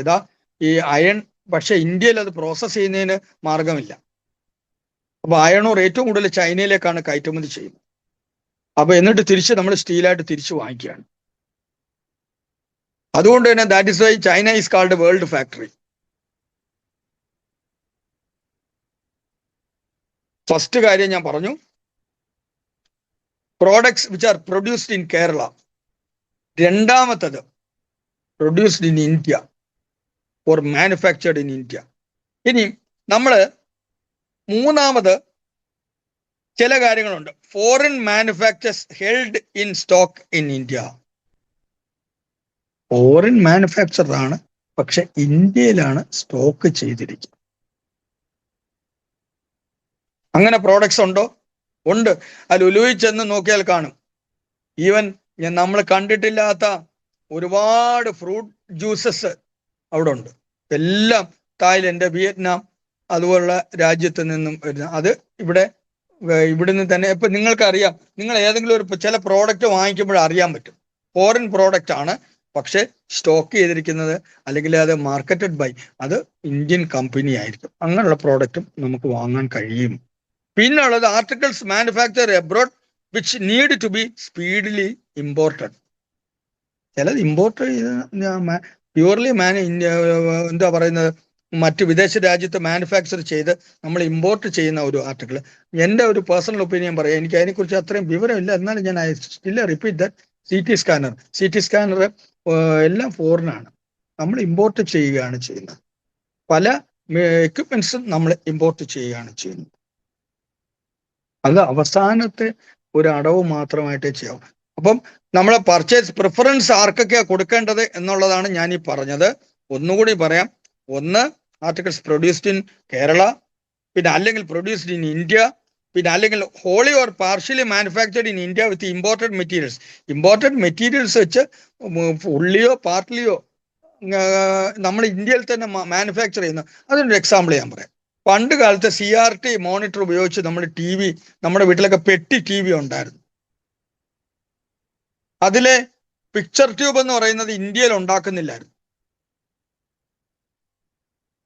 അതിലെ പിക്ചർ ട്യൂബ് തോഷിബയും, പിന്നെ എനിക്ക് തോന്നുന്നു, എൻ്റെ ഓർമ്മ ശരിയാണെങ്കിൽ ഗ്രുണ്ടിക് എന്ന് പറഞ്ഞൊരു ജർമ്മൻ കമ്പനി ഉണ്ടായിരുന്നു, അവരാണ് ഉണ്ടാക്കിക്കൊണ്ടിരുന്നത്. തോഷിബയ്ക്ക് ഉണ്ടായിരുന്നു. കൂടുതലും പിക്ചർ ട്യൂബ് തോഷിബയുടെയാണ് ഉപയോഗിച്ചുകൊണ്ടിരുന്നത്. അപ്പൊ എന്താ ചെയ്യുന്നത്, അതിലെ തോഷിബയുടെ പിക്ചർ ട്യൂബ് മാത്രമേ ഉള്ളൂ തോഷിബയുടെ. ബാക്കിയെല്ലാം കപ്പാസിറ്റർ, സ്പീക്കർ, അതിലെ ലൈറ്റ്, അതിലെ മറ്റ് വയറുകൾ, അത് പെട്ടി, ഇതെല്ലാം ഇന്ത്യയിൽ ഉണ്ടാക്കുന്നതാണ്. അത് വളരെ പ്രധാനപ്പെട്ടത്. അത് പാർഷ്യലി മാനുഫാക്ചർഡ്. അപ്പൊ അത് ഓർത്തോളുക. പിന്നുള്ളത് ഫോറിൻ കൺട്രിയിലാണ് മാനുഫാക്ചർ ചെയ്തത്, പക്ഷെ ഇന്ത്യയിൽ സ്റ്റോക്ക് ചെയ്തത്. പിന്നുള്ളത് ഇമ്പോർട്ടഡ്. ഇത്രയും കാര്യങ്ങൾ ഓർത്തിരിക്കേണ്ട കാര്യങ്ങളാണ്. ഇനി ഞാൻ വേറൊരു കാര്യം കൂടെ ഞാൻ പറഞ്ഞു. ഗവൺമെന്റ് സോഴ്സിലാണെങ്കിൽ നമ്മൾ ടെൻഡർ സിസ്റ്റം അഡോപ്റ്റ് ചെയ്യേണ്ട കാര്യമില്ല. ഇനി വേറൊരു കാര്യങ്ങളുണ്ട്. ചിലപ്പോൾ ചില ടെൻഡർ വിളിക്കുമ്പോൾ ആരും ബിഡേഴ്സ് ഉണ്ടാവില്ല. അങ്ങനെ വരുമ്പോൾ നമ്മൾ പുതിയ ടെൻഡർ വീണ്ടും വിളിക്കണം. ഞാൻ ഒന്നുകൂടെ പറയുകയാണ്, ചില ടെൻഡർ വിളിക്കുമ്പോൾ ആരും ബിഡ് ചെയ്യാൻ കാണത്തില്ല. കാരണം എന്തെന്ന് പറഞ്ഞാൽ ചെലവ് കൂടുതലാണ്, സക്സസ് റേറ്റ് കുറവായിരിക്കും, കൂടാതെ പൈസ കിട്ടാനുള്ള സാധ്യതയും കുറവായിരിക്കും. പണ്ട് കടലിൽ നിന്ന് വൈദ്യുതി എടുക്കുന്ന ഒരു സ്കീം പണ്ടെങ്ങാണ്ട് നമ്മുടെ ഗവൺമെന്റ് അഡോപ്റ്റ് ചെയ്തിരുന്നു. നീണ്ടകരയാണോ എവിടെയാണോന്ന് എനിക്കറിയാം. തിരയിൽ നിന്ന് വൈദ്യുതി, ഭയങ്കര നഷ്ടമായിപ്പോയി. അതുപോലെ തന്നെയാണ് കല്ലട ഇറിഗേഷൻ പ്രോജക്റ്റ്, 5000 കോടി മുടക്കിയെടുത്തതാണ്. ഇതൊന്നും ഇപ്പൊ ആരും മെയിൻറ്റെയിൻ ചെയ്യാൻ പോലും ആരും തയ്യാറാവുന്നില്ല. മിസ്മാനേജ്മെന്റിന് എല്ലാവരും പഠിക്കുന്ന ഒരു കേസ് സ്റ്റഡിയും കൂടാണ് അത്. അപ്പൊ അതായത് ഞാൻ പറയുകയാണ്, ഒരു ബിഡറും ഇല്ലാത്ത ഒരു ടെൻഡർ, ആ ടെൻഡർ നമ്മൾക്ക് ആരെയും അക്സെപ്റ്റ് ചെയ്യാൻ പറ്റത്തില്ല. അത്തരത്തിലുള്ള ടെൻഡറിൽ ക്യാൻസൽ ചെയ്ത് പുതിയ ടെൻഡർ വാങ്ങേണ്ടതാണ്. അല്ല, പുതിയ ടെൻഡർ ഇൻവൈറ്റ് ചെയ്യേണ്ടതാണ്. ഓർത്തിരിക്കുക, അത് വളരെ പ്രധാനപ്പെട്ടതാണ്, വളരെ പ്രധാനപ്പെട്ടതാണ്. ഇനി ഞാൻ കുറെ ടെൻഡർ സിസ്റ്റത്തിന്റെ ഞാൻ മെയിൻലി കുറെ കാര്യങ്ങൾ മാത്രമേ പറഞ്ഞുള്ളൂ. ഇനി നമ്മൾ റണ്ണിങ് കോൺട്രാക്ട് ഉണ്ട്. എന്താണ് റണ്ണിങ് കോൺട്രാക്ട് എന്ന് പറയുന്നത്? A contract for the supply of an approximate quantity of stores at a specified price during a certain period is known as running contract. അതായത് അപ്രോപ്രിയേറ്റ് ക്വാണ്ടിറ്റി ഓഫ് സ്റ്റോഴ്സ് ഒരു specified പ്രൈസിൽ ഒരു certain പീരീഡിലേക്ക് supply ചെയ്യുന്നതിന് പറയുന്ന പേരാണ്, അതിനെടുക്കുന്ന contract ആണ് running contract. ഒരു example ചെയ്യാൻ പറ്റും. എക്സാമ്പിൾ പറയുമ്പോൾ നിങ്ങൾക്ക് മനസ്സിലാവും. ഏത് ഡിപ്പാർട്ട്മെന്റിലാണ് ഏറ്റവും കൂടുതൽ സാധനങ്ങൾ വാങ്ങേണ്ടത്? നിങ്ങളുടെ മനസ്സിൽ somebody should reply പ്ലീസ്. എല്ലാവരും അനങ്ങാതിരിക്കുന്നു. ബിന്ദു ഡോക്ടറിനെ കാണുന്നില്ല, അല്ലെങ്കിൽ ഇടയ്ക്ക് ബിന്ദു ഡോക്ടറെ കാണുന്നതായിരുന്നു. The subjects are very dry. Doctor പറഞ്ഞാട്ടെ, ഏറ്റവും കൂടുതൽ സാധനങ്ങൾ വാങ്ങിക്കുന്ന ഡിപ്പാർട്ട്മെന്റ് ഏതാണ്? എത്ര പേര് കയറിയിട്ടുണ്ട്? 26 പേരുണ്ട് സാർ. ഉണ്ടല്ലേ. തമാശയൊന്നും പറയാൻ പറ്റുന്ന അതെ. കാര്യമൊന്നുമല്ല ഇത്, അങ്ങനെയുള്ള സബ്ജക്റ്റും അല്ല. ഇല്ലെങ്കിൽ എന്തെങ്കിലുമൊക്കെ വെടിപൊട്ടിക്കായിരുന്നു. ഇതൊന്നും പറ്റത്തില്ല.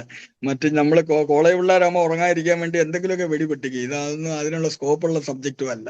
ഇതൊക്കെ വെരി ഡ്രൈ സബ്ജക്ട്. ഞാൻ ഇത് അധികം താമസിപ്പിക്കാതെ ഞാൻ നിർത്തിക്കോളാം.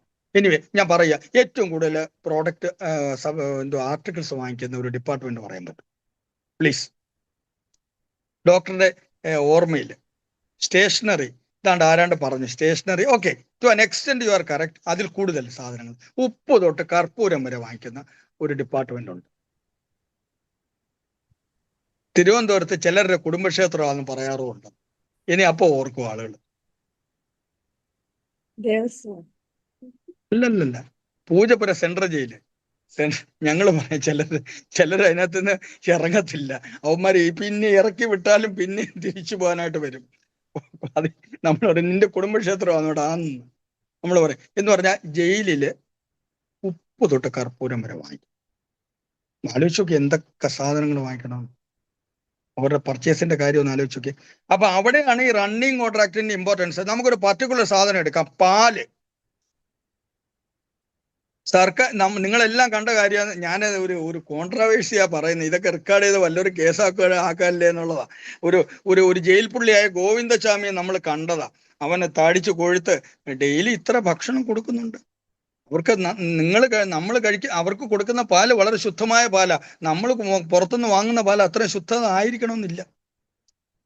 അപ്പം ഈ പാല് വാങ്ങിക്കുന്നിരിക്കട്ടെ. അപ്പൊ പാല് വാങ്ങണമെങ്കിൽ അപ്പം ഇത്ര ലിറ്റർ പാല് വേണമെന്ന് പറയുന്നുണ്ട്. അതിനൊരു പ്രൈസും നിർണയിച്ചിട്ടുണ്ട്. അതൊരു പീരീഡിലേക്കാണ് തരേണ്ടത്. അപ്പോൾ ഞാനൊരു എക്സാമ്പിളായിട്ട് പറയാം. 6 മാസക്കാലത്തേക്ക് 1 ലിറ്റർ പാലിന് 50 രൂപ വെച്ച് ഞാൻ സപ്ലൈ ചെയ്തോളാം 6 മാസം. ഇപ്പൊ പാലിന് വില കൂടിയാലും എനിക്ക് എത്ര രൂപ കിട്ടത്തുള്ളൂ? 50 രൂപയെ കിട്ടത്തുള്ളൂ. പാലിന് വില കുറഞ്ഞാലും എനിക്ക് 50 രൂപ കിട്ടും. അത് അത്തരത്തിലുള്ള കോൺട്രാക്റ്റ് ആണ് എന്തെന്ന് പറയുന്നത്, റണ്ണിങ് കോൺട്രാക്ട്. മനസ്സിലായോ? സാധാരണഗതിയിൽ പണ്ട് നമ്മൾ ഉപയോഗിക്കുന്ന ഫ്യൂവൽ ഏതായിരുന്നു? എന്റെയൊക്കെ കൊച്ചിലെ ഞാൻ പറയുക, എനിക്ക് 60 വയസ്സ് കഴിഞ്ഞ മനുഷ്യനാണ്. നമ്മുടെ വീട്ടിൽ ഉപയോഗിക്കുന്നത് ഫയർവുഡ് കെറസിൻ വളരെ കുറച്ചേ കിട്ടത്തുള്ളായിരുന്നു നമുക്കല്ല. അപ്പം പണ്ട് കാലത്ത് ഫയർവുഡ് ഉപയോഗിച്ചിരിക്കുന്നു. എല്ലാ പ്രിപ്പറേഷനും എല്ലാം ഫയർവുഡ്. നമ്മുടെയൊക്കെ മുതിർന്നത് പണ്ട്, പിന്നാണ് ഗ്യാസും മറ്റു കാര്യങ്ങളും ഒക്കെ വന്നത്. ഇൻഡക്ഷൻ കുക്കറോ അല്ലെങ്കിൽ ഇപ്പം വീട്ടിൽ നമ്മുടെ മറ്റേ ഗെയിൽ പൈപ്പ് വരെ വന്നിട്ടുണ്ട്. അപ്പൊ firewood is an item coming under running contract. സ്ഥിരമായിട്ട് സപ്ലൈ ചെയ്യണം. ഇപ്പൊ ഒന്ന് ആലോചിച്ച് നോക്കി, ജയിലില് ഇപ്പോഴാണ് ഗ്യാസ് ഉള്ളത്. വിറക് കിട്ടുന്നില്ലെങ്കിൽ സ്ഥിതി ഒന്ന് ആലോചിച്ച് നോക്കി. അവിടെ കിടക്കുന്നത് 3000 പേര് കിടപ്പുണ്ട്. അവർക്ക് ഭക്ഷണം കൊടുക്കണം, കറക്റ്റ് സമയത്ത് കൊടുക്കണം. അതാണ് ഈ റണ്ണിങ് കോൺട്രാക്ടിന്റെ ഇമ്പോർട്ടൻസ് എന്ന് പറയുന്നത്. സ്പെസിഫൈഡ് പ്രൈസിൽ ആ ടൈമിൽ ഇത്ര കാലത്തേക്ക് ഇത്ര രൂപയ്ക്ക് ഇന്ന സാധനം സപ്ലൈ ചെയ്യുക. അതാണ് ഈ റണ്ണിങ് കോൺട്രാക്ടിന്റെ ഏറ്റവും പ്രധാനപ്പെട്ട ഒരു കാര്യം എന്ന് പറയുന്നത്. ഇനി മറ്റൊരു കാര്യം കൂടെ, റേറ്റ് കോൺട്രാക്ട് എന്ന് പറയുന്നുണ്ട്. റേറ്റ് എന്ന് പറയുമ്പോഴേ പൈസ. അത് പറയുന്നുണ്ട്, a contract for the supply of stores at a specified rate during the period covered by the contract is called rate contract. Contract cover ചെയ്യുന്ന സമയത്ത് ഇന്ന റേറ്റിൽ ഞാൻ തന്നോളാം, പച്ചക്കറി ഇന്ന റേറ്റിൽ ഞാൻ തന്നോളാം, കോഴിമുട്ട ഇന്ന റേറ്റിൽ തന്നോളാം, അല്ലെങ്കിൽ മീറ്റ് ഇത്ര രൂപയ്ക്ക് ഞാൻ തന്നോളാം. റേറ്റ്. അപ്പൊ റേറ്റ് ആൻഡ് റണ്ണിങ് കോൺട്രാക്റ്റോ അതും അതിൽ വരുന്നുണ്ട്. റേറ്റ് ആൻഡ് റണ്ണിങ് കോൺട്രാക്റ്റും വരുന്നുണ്ട്. ആ റേറ്റ് ആൻഡ് റണ്ണിങ് കോൺട്രാക്റ്റ് ആണ് ഞാൻ ഒന്നുകൂടെ പറയാവുന്നത്. ഒരു സ്പെസിഫൈഡ് പ്രോഡക്റ്റ് ഇത്ര കാലത്തേക്ക് ഇത്ര രൂപയ്ക്ക് കൃത്യമായിട്ട് സപ്ലൈ ചെയ്തോളാം എന്ന് പറയുന്ന ആ പ്രക്രിയയാണ് റേറ്റ് ആൻഡ് റണ്ണിങ് കോൺട്രാക്ട് എന്ന് പറയുന്നത്. വളരെ പ്രധാനപ്പെട്ടതാണ്, ഓർത്തിരിക്കണം. റേറ്റ് കോൺട്രാക്റ്റിൽ വരുന്ന ഒരു പ്രോഡക്റ്റ് എന്ന് പറയുന്നത് സ്റ്റീൽ ഫർണിച്ചർ. പണ്ട് കാലത്ത് ഈ സർക്കാർ ഓഫീസിലെല്ലാം സ്റ്റീൽ ഫർണിച്ചർ മാത്രമേ ഉണ്ടായിരുന്നുള്ളൂ. സ്റ്റീൽ ഫർണിച്ചർ എന്ന് പറയുന്നത് എസ് ഷേപ്പിലുള്ള ഒരു ഫർണിച്ചർ ആയിരുന്നു കൊടുത്തിരുന്നത്. അല്ലെങ്കിൽ ഒരു കസേരയുണ്ട്, നമ്മുടെയൊക്കെ കാലത്ത് പഴയ ഒരു സ്റ്റീൽ കസേരയുണ്ട്, ആ സ്റ്റീൽ കസേരയാണ് കൊടുത്തിരുന്നത്. അപ്പൊ സ്റ്റീൽ ഫർണിച്ചറിന് റേറ്റ് കോൺട്രാക്ട് ആണ് ഈ ചെയ്തിരുന്നത്. ഇനി മറ്റൊരു പ്രധാനപ്പെട്ട ഒരു കാര്യം കൂടെ പറയാനുണ്ട്. Running contracts may be settled. ഈ റണ്ണിങ് കോൺട്രാക്ട് സെറ്റിൽ ചെയ്യേണ്ടത് ആരാണ് എന്നൊരു ക്വസ്റ്റ്യൻ പലപ്പോഴും ചോദിച്ചിട്ടുണ്ട്. അത് ഹെഡ് ഓഫ് ദി ഡിപ്പാർട്ട്മെന്റ് ആണ് റണ്ണിങ് കോൺട്രാക്ട് സെറ്റിൽ ചെയ്യുന്നത്. അത് ഓർത്തോളുക. Running contract is settled by whom എന്നൊരു ക്വസ്റ്റ്യൻ പലപ്പോഴും ചോദിച്ചിട്ടുണ്ട്. അതും ഹെഡ് ഓഫ് ദി ഡിപ്പാർട്ട്മെന്റ് ആണ്. ഇനി നമ്മൾ വേറൊരു കാര്യം കൂടെ പറയുന്നുണ്ട്. In the case of goods imported from abroad, insurance charges are payable. നമ്മൾ ഈ പറയുന്ന ഇപ്പൊ ഒരു CT സ്കാനർ വിദേശത്തു നിന്ന് നമ്മൾ ഇറക്കുമതി ചെയ്യുന്നു. ആ ഇറക്കുമതി ചെയ്യുന്ന CT സ്കാനർ ഇവിടെ വന്ന് വർക്ക് ചെയ്യാതിരുന്നാലോ? ആലോചിച്ച് നോക്കി. കോടിക്കണക്കിന് രൂപ, എത്ര കോടിയെങ്കിലും, ഒരു 3-4 കോടിയെങ്കിലും ആവുമെന്ന് എൻ്റെ വിശ്വാസം. അത് ഇൻസ്റ്റാൾ ചെയ്ത് അതിന് പരിപാടികളൊക്കെ ചെയ്യണമെങ്കിൽ അത്രയും രൂപ വേണം. അപ്പൊ അവിടെ ഒരു പ്രശ്നമുണ്ട്. In case of goods imported from abroad, അതിനൊരു ഇൻഷുറൻസ് ചാർജസ് ഉണ്ട്. ആ ചാർജസ് പേ ചെയ്യേണ്ടത് ആരാണെന്ന് ചോദിച്ചു. That insurance charges are payable by government. അത് വളരെ പ്രധാനപ്പെട്ടതാണ്. ഇനി ഈ സെറ്റിൽഡ് കോൺട്രാക്ടിനെ അവിടെ ഒരു ഇൻസ്പെക്ടിങ് അതോറിറ്റി ഉണ്ട്. ഇപ്പൊ ഗവൺമെന്റിന്റെ ഇറഗുലാരിറ്റി നമ്മൾക്കറിയാം. ഗവൺമെന്റിന് ഒരുപാട് ഇറഗുലാരിറ്റി ഉണ്ട്. ആ ഇറഗുലാരിറ്റീസ് ഞാൻ നേരത്തെയും പറഞ്ഞു, checking the correctness of the ഓഡിറ്റിന്റെ ചെയ്യുന്നത് ഓഡിറ്റ് ഡിപ്പാർട്ട്മെന്റ് ഉണ്ട്. ഇവിടെ നമുക്ക് ലോക്കൽ ഫണ്ട് ഓഡിറ്റ് ഉണ്ട്, പിന്നെ AGയും ഉണ്ട്. പക്ഷെ ഇവിടെ ഈ who will examine the settled contracts and report the irregularities of ഗവൺമെന്റിന്റെ ഇറഗുലാരിറ്റീസ് റിപ്പോർട്ട് ചെയ്യുന്ന അതോറിറ്റി എന്ന് പറയുന്നത് ആരാണെന്ന് ചോദിച്ചാൽ അത് അക്കൗണ്ടന്റ് ജനറൽ ആണ്. ഒരു സെക്കൻഡ്.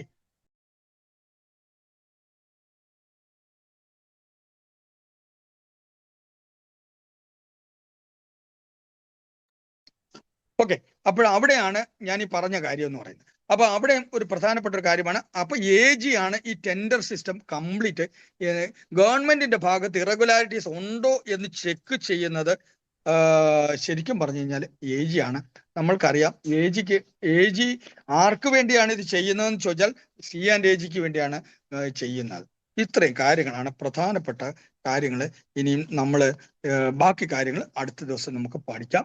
ഇനി കുറച്ചുകൂടെ കാര്യങ്ങൾ ഇതിനകത്ത് ചില ഇമ്പോർട്ടൻ്റ് ആയ ചില പോയിന്റ്സ് കൂടെ പറയാനുണ്ട്. ഞാനത് ഇന്ന് നമ്പർ ഓഫ് ഡോക്ടേഴ്സ് കുറവായതുകൊണ്ട് മാത്രമല്ല, ഇന്ന് പറഞ്ഞതിൽ നിന്ന് എങ്ങനെ പോയാലും ഒരു 10 ക്വസ്റ്റ്യൻസ് എക്സ്പെക്ട് ചെയ്യാൻ കഴിയും.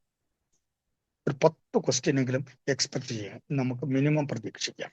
അപ്പൊ ഇത് കേട്ടവർക്ക് അപ്പൊ ഇതുമായിട്ട് ബന്ധപ്പെട്ട ആർട്ടിക്കിൾസ് ഒക്കെ ഒന്ന് വായിച്ചു നോക്കിയാൽ ഏകദേശം അത് മനസ്സിലാവും. അതായത് 120 തൊട്ട് 160 വരെയുള്ള ആർട്ടിക്കിൾസ് എല്ലാവരും വായിച്ചു നോക്കണം. ഈ ഫിനാൻഷ്യൽ കോഡിൽ 120 to 160 വരെയുള്ള ആർട്ടിക്കിൾസ് ആണ് ഞാൻ ഇന്ന് കൂടുതലായിട്ട് എംഫസിസ് ചെയ്ത്. അപ്പം ഇത് വായിച്ചു നോക്കുമ്പോൾ നിങ്ങൾക്ക് മനസ്സിലാവും എന്താണ് ടെൻഡർ സിസ്റ്റം എന്നും ഇതുമായിട്ട് ബന്ധപ്പെട്ടതും കുറെ കാര്യങ്ങൾ ഞാൻ പറഞ്ഞു. ഇതൊക്കെ ഞാൻ വളരെ ലളിതമായ ഭാഷയിലാണ് ഞാൻ പറഞ്ഞത്, മനസ്സിലാകാവുന്ന ഭാഷയിലുമാണ് ഞാൻ പറഞ്ഞത്. നിങ്ങൾ ഓർത്തിരിക്കും എന്ന് ഞാൻ വിശ്വസിക്കുന്നു. ഇനി ഓവർ ടു ബിന്ദു ഡോക്ടർ. പറഞ്ഞിട്ടുണ്ട് ഡോക്ടർ, എന്തെങ്കിലും പറയാനുണ്ടെങ്കിൽ പറഞ്ഞിട്ട്. അല്ല, ആർക്കെങ്കിലും സംശയം ഉണ്ടെങ്കിൽ ക്ലിയർ ചെയ്യട്ടെ സാറേ. ആർക്കെങ്കിലും ഡൗട്ട് ഉണ്ടെങ്കിൽ അൺമ്യൂട്ട് ചെയ്തിട്ട് സംസാരിക്കട്ടെ. ഇല്ലെങ്കിൽ ചാറ്റ് ബോക്സ് ഇല്ലെങ്കിൽ എനിക്ക് പേഴ്സണലി ചോദിച്ചാലും ഞാൻ അതെ, ചാറ്റ് ബോക്സിലും ഇപ്പൊ ഡൗട്ട്സ് ആയിട്ടൊന്നും വന്നിട്ടില്ല. ഇനി ആർക്കെങ്കിലും ഡൗട്ട്സ് ഉണ്ടെങ്കിൽ സാറിനെ നമ്മുടെ വാട്സപ്പ് ഗ്രൂപ്പിനകത്ത് ഇടുക, അല്ലെങ്കിൽ സാറിനെ പേഴ്സണലായിട്ട് ഒന്ന് കോൺടാക്ട് ചെയ്യുക. നേരത്തെ പറയുന്ന പോലെ തന്നെ സാറിനെ മെസ്സേജ് ഇടുക. Just wait for some time.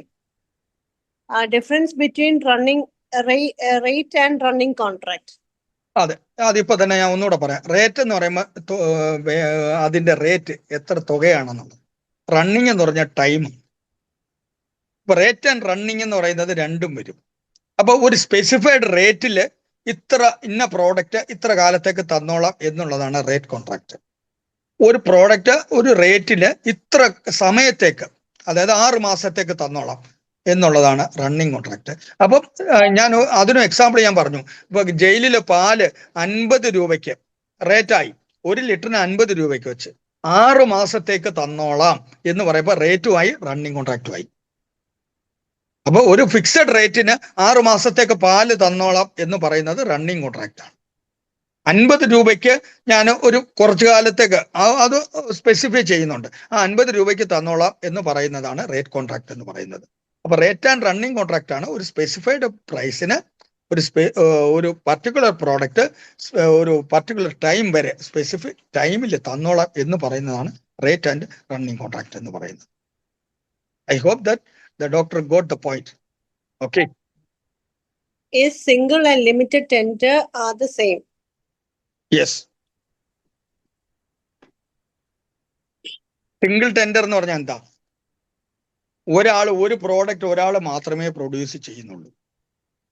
Produce ചെയ്യുന്നെങ്കിൽ അതിന് നമ്മൾ ടെൻഡർ സിസ്റ്റം വിളിച്ചിട്ട് കാര്യമില്ല. അയാൾ തന്നെ നമ്മൾ ബിഡിങ് എന്ന് പറഞ്ഞാൽ അറ്റ്ലീസ്റ്റ് 2 പേര് കോമ്പറ്റീറ്റേഴ്സ് ഉണ്ടാവണം.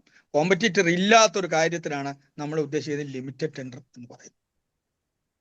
സിംഗിൾ ടെൻഡറും അത് തന്നെയാണ്. ഇപ്പൊ ചില ചെറിയ പ്രോഡക്ട്സ് സിംഗിൾ ടെൻഡർ ഞാൻ പറഞ്ഞു ഒരു സിംഗിൾ പ്രോഡക്റ്റ് ഒരാൾ പ്രൊഡ്യൂസ് ചെയ്യുന്നതാണ്. ലിമിറ്റഡ് ടെൻഡർ ഞാൻ പറഞ്ഞു ഒരു ക്ലോക്ക് വാങ്ങിക്കണം, 150 രൂപയുടെ ഒരു ക്ലോക്ക് വാങ്ങിക്കണം. നമ്മൾ അതിന് ടെൻഡർ വിളിച്ചൊരു കുറെ ക്ലോക്കുകാരെ വാങ്ങിച്ച് നമുക്കൊരു ക്ലോക്ക് വാങ്ങിക്കാൻ പറ്റത്തില്ല. 150 രൂപയുടെ ഒരു ക്ലോക്ക് കിട്ടും. അതിന് നമ്മൾ അതാണ് നമ്മൾ ഉദ്ദേശിക്കുന്നത്. മനസ്സിലായില്ലേ പറഞ്ഞ ലിമിറ്റഡ് ടെൻഡർ എന്ന് ഉദ്ദേശിക്കുന്നത്. പിന്നെ നമ്മൾക്ക് അത്യാവശ്യത്തിന് നമുക്ക് പെട്ടെന്ന് കാര്യങ്ങൾ നടത്തുന്നതിനും അത് സഹായകരമായിരിക്കും ഈ ലിമിറ്റഡ് ടെൻഡർ എന്ന്. അതാണ് അതിൽ പറയുന്നത്. ഓക്കെ, ഇനിയുണ്ടോ? വേറെ ചാറ്റ് ബോക്സിലൊന്നും ഇല്ല സർ. ഇപ്പൊ ഡൗട്ട്സ് ആയിട്ടൊന്നും ഇല്ല. എനിക്ക് തോന്നുന്നു ആരും ഡൗട്ട്സ് ഒന്നും ചോദിക്കുന്നില്ലെങ്കിൽ we can wind up. Okay. ഇനി നമുക്ക് എനിക്ക് തോന്നുന്നു ഭയങ്കര ഡ്രൈ ആയിട്ടുള്ള ഒരു സബ്ജക്റ്റ് ആണ്. പക്ഷെ എന്നാലും വളരെ ലളിതമായിട്ടാണ് സാർ ഭയങ്കര ഇൻട്രസ്റ്റിംഗ് ആക്കിയിട്ടാണ് പറയുന്നത്. അപ്പൊ മനസ്സിൽ കിടക്കും, ഫാക്ട്സ് ഒക്കെ മനസ്സിൽ കിടക്കും. അപ്പം I think it will be helpful. നമ്മുടെ പ്രോബ്ലം സോൾവിങ്ങിനൊക്കെ മാറ്റർ മനസ്സിൽ കിടന്നാൽ ക്വസ്റ്റ്യൻസ് അറ്റംപ്റ്റ് ചെയ്യുമ്പോൾ that matter will really come to the mind. These are all OMR questions. OMR questions ആയതുകൊണ്ട് നമ്മുടെ മനസ്സിലേക്ക് അത് നമുക്ക് പെട്ടെന്ന് വരും. അതാണ് ഞാൻ പറയുന്നത്. അതെ. ഇനി ഒരു 3 സെഷൻസും കൂടെ നമുക്ക് കണ്ടക്ട് ചെയ്തിട്ട് നമുക്ക് എനിക്ക് തോന്നുന്നു ഫിനാൻഷ്യൽ കോഡും ബഡ്ജറ്റ് പാനൽ അടുത്ത ആഴ്ച 23rd എക്സാം ആണെന്നാ തോന്നുന്നത്.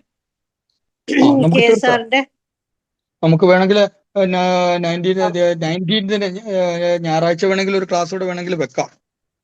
19th വേണമെങ്കിൽ വെക്കാം. ഞാനൊരു കാര്യം ചെയ്യാം. ഞാനൊരു കുറച്ച് ക്വസ്റ്റ്യൻസ് പ്രിപ്പയർ ചെയ്ത് വെച്ചിട്ടുണ്ട്. ഏകദേശം ഒരു 200 ക്വസ്റ്റ്യൻസോളം ഉണ്ട്.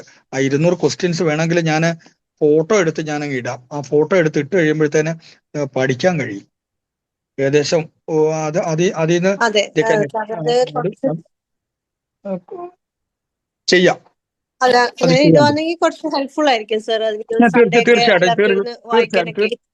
തീർച്ചയായിട്ടും ഞാനിടാം.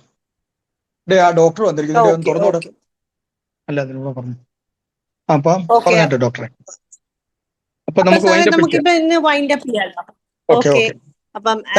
Thank you very much. അപ്പൊ എല്ലാവർക്കും ഒരിക്കൽ കൂടി ദീപാവലി ആശംസകൾ. ദീപാവലി എല്ലാവരും അടിച്ച് പൊളിക്കണം, സ്വീറ്റ്സ് തിന്നുക. എല്ലാവരും നല്ല കുട്ടികളൊക്കെ ആയിട്ട് നല്ല പടക്കം പൊട്ടിച്ച് എല്ലാവരും ദീപാവലി നല്ല ഭംഗിയാക്കട്ടെ. Okay, thank you very much. Good night. Okay, thank U.